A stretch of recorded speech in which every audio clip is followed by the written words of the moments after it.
भगवान कान्हा अपनी सखियन के लाने परेशान कर रहे,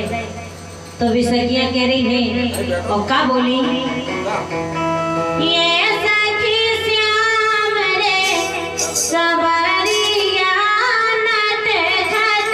दे, सखी श्याम रे सबरिया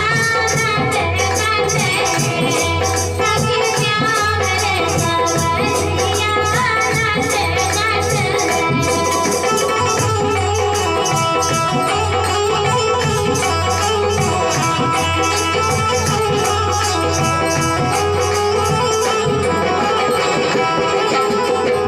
बड़ी उदास हो गई है, आपस में चर्चा कर रही है,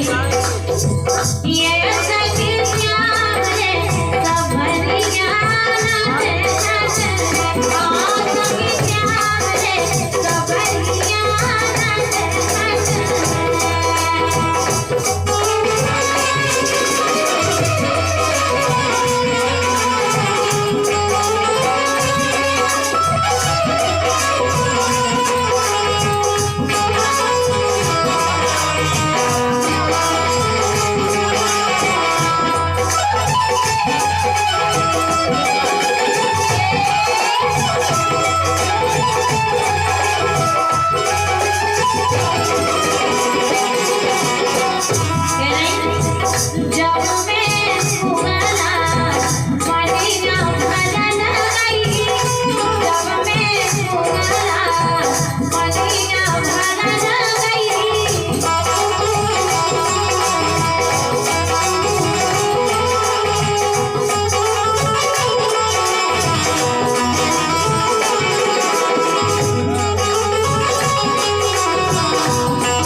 में चल गई जब मैं मथुरा सही में चल गई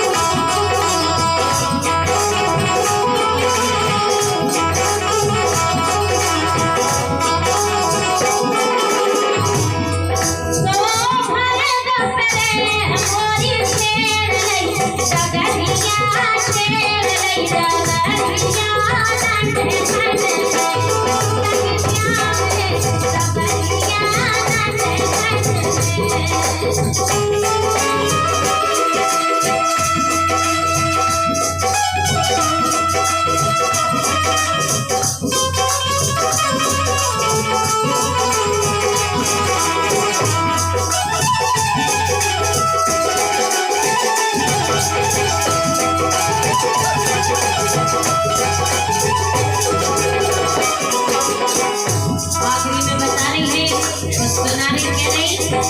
रसिया बहुत बड़े चल छंदी रसिया बहुत